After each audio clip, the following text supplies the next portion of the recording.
Two mass shootings, 31 people murdered, and renewed calls for Congress to act on gun safety legislation. Now, you know probably the conventional wisdom is that gun control is always a third rail in American politics for both parties. Well, right now, in a special report, I'm going to show you the facts and why that third rail may be fading. Let's begin with the sad facts. 8,932 people have died by gunfire this year alone. And today, Bill Clinton is telling Congress to go ahead and reinstate the 1994 assault weapons ban that he passed and wrote and signed with members of Congress.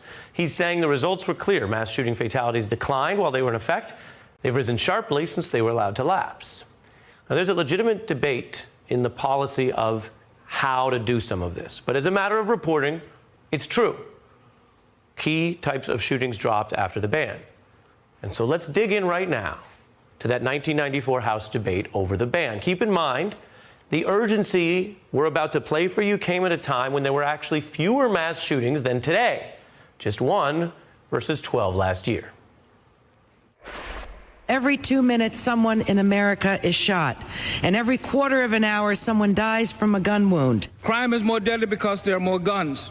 More non-criminals, innocent people die because of guns. I don't think the answer is to federalize the criminal system. I don't think the answer is to expand the federal system. The NRA wants to bully you, the members of Congress, with lies. Our crime bill cuts violent crime off at its roots. It protects America's children from drugs and guns and violent crime. It gives them hope. Now, parts of that bill remain controversial, even contested. But as for violent gun crime, shootings went down over the next decade. In a nation that struggles to ever get gun violence under control, you had this decrease. And you know what else went down? The number of Democrats in Congress after that vote. Democrats lost 54 House seats, 8 Senate seats in the election held just 2 months after they passed the assault weapons ban. Now, Bill Clinton was for the ban, as I mentioned, signed it into law. But even he would go on to say the law cost 20 members their seats in Congress. The NRA is the reason the Republicans control the House. Stop and just think about that. The president, who did that very rarest of things in our politics, got gun control legislation passed, even he publicly said it was a political loser. I mean, that'd be like Obama saying Obamacare was bad politics. He never said that. Or Donald Trump saying, you know, maybe the wall was a bad idea. He never said that. But here's the thing. It may not be as bad as some Democrats thought. And things are certainly shifting right now. And one of Clinton's own aides would go on to say that a kind of a myth took hold, and Clinton was blaming gun control for that loss when other factors were clearly in play, including Bill Clinton dragging down the party and an ailing economy in that midterm and a Clinton tax increase and the epic failure of the Clinton health care plan. Now, Bill Clinton touched on something broader than the politics, that guns really do take lives, when he did sign the 1994 assault weapons ban, which sounds pretty relevant when you hear it today. I received a letter, carefully typed, from a very young man. He said, you know, I live in a good neighborhood. I go to a nice school. You wouldn't think people like me would care about this crime bill, but I have been keeping up with it every day, because every time I go out with my friends at night to a movie or to a game, I think someone might shoot me before I get home. At a movie or a game, fears of getting shot, regardless of how safe you think your neighborhood is supposed to be or precautions that you take. You know, as we've been reporting this week, this is the reality. This is our reality. And as Clinton recounted that citizen's fear of being shot, let's look at these facts tonight. Because since that 94 bill, Americans have been shot at the movies and at peaceful concerts, in schools for as young as people who go to elementary school, and older people in high school, in churches and places of worship. It's all added up from that warning. You know, after the Sandy Hook massacre, Senator Feinstein, who was a champion of that 94 bill, tried to bring back a similar assault weapons ban to the floor. And she did it with the support and testimony of that most tragic of activists in modern America. We've come to know so many of them. people advocating policy change because their lives were altered tragically by this epidemic. So let's listen to that testimony from the father of a child at Sandy Hook who was murdered. Jesse was brutally murdered. Sandy Hook School, December 14th, 20 minutes after I dropped him off. I fully support the Second Amendment, and I fully support the sportsmen and the hunters. Those weapons were used on the battlefield of Vietnam. Who can deny that testimony was moving? It didn't move enough senators, though. Democrats would go on to explain they didn't have the votes to pass that bill. They removed the assault weapons portion from a package of other reforms.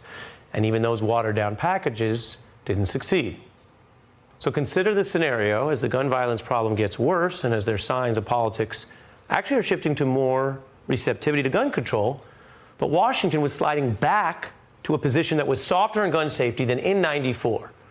And that problem drew an emotional rebuke from President Obama. Do we really think that thousands of families whose lives have been shattered by gun violence don't have a right to weigh in on this issue? Do we think their emotions, their loss is not relevant to this debate? So all in all, this was a pretty shameful day for Washington. People have kept up the pressure on Washington. After those 17 people were murdered in Parkland, over 1 million marched on Washington and places around the nation.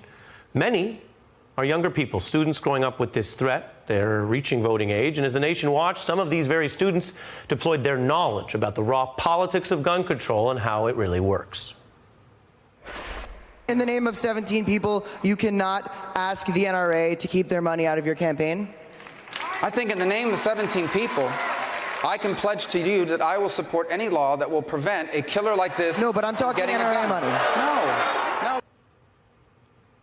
You see him pressing him? I'm talking about NRA money. And those activists think it's working. The NRA has ran a deficit for 3 years.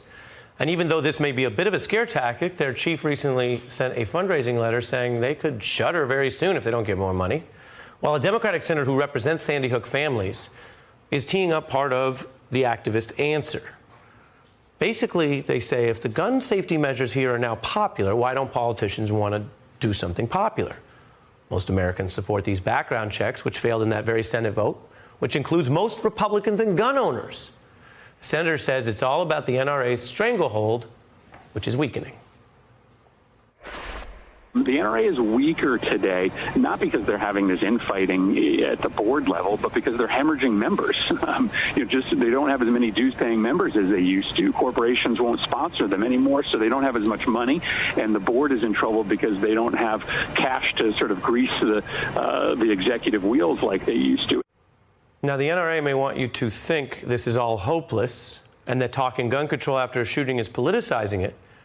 Those advocates want you to think there is hope for change, and it comes by confronting the NRA and its money and pushing gun control at times like this, at weeks like this, even if part of the American public understandably says, I don't even want to hear about it anymore.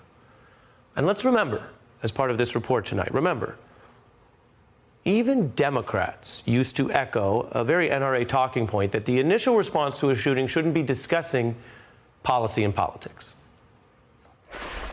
I think the opinion of people here in South Carolina and having them work through this difficulty is much more important than politicizing it. The guy sits in prayer with people and he takes out a gun and shoots 9 people. I hope we don't have to politicize that issue. To the people that are trying to politicize this tragedy, I would say this. There are monsters like this monster out there every day. This should be a time for mourning, prayer. This is not the time for political grandstanding. Not the time. Gun control advocates have been pressing their effort to prove that talking point is a demoralizing trick. After a terror attack, we do talk about how to prevent the next one. After a plane crash, we talk about safety. But after these recurring shootings for decades, many were told we shouldn't talk about solutions, at least not immediately. Now, that frame isn't only ending, it's actually ending in places like the state of Ohio that Trump won, where the Republican governor was just met with this.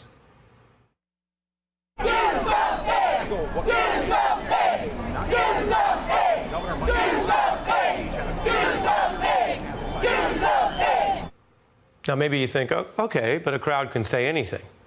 Within days, here, in a time that something used to be considered off limits for talking policy, in the days right after, Ohio's Republican governor explicitly not only echoed but paid tribute to those activists' chant. Some chanted, do something. And they were absolutely right. Individuals could be subject to a safety protection order if they present an imminent risk of injury to themselves. Suicide, for example. Or they present that risk to another person. I'm asking the General Assembly to pass a law that requires background checks for all firearm sales in the state of Ohio. That was Tuesday, 2 days after the horrors. Governor backing some gun safety proposals. They're not an assault weapons ban. While an NRA-backed president claims that he would maybe support background checks, others going farther. An NRA-backed Congressman, Mike Turner, now saying he backs a full-blown assault weapons ban. So take it together. And what are the lessons? First, in a working democracy, popular solutions to major deadly problems tend to get enacted.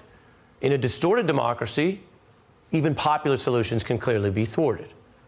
But second, the people trying to convince you this week that nothing will ever change may have a reason.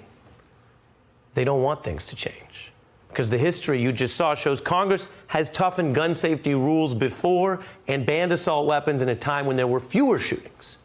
And then finally, well, we often note, as part of our reporting to you, that there are certainly legitimate debates here about how to do this and what to do.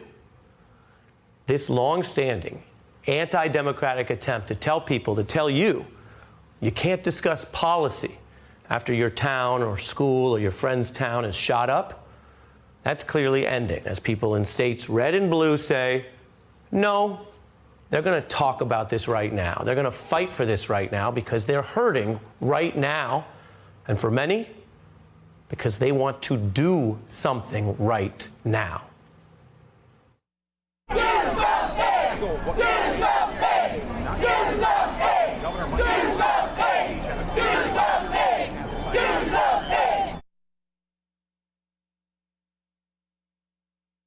Hey, I'm Ari Melber from MSNBC. You can see more of our videos right here, or better yet, subscribe to our YouTube channel below. You could have been anywhere in the world, but you're here with us, and we appreciate that.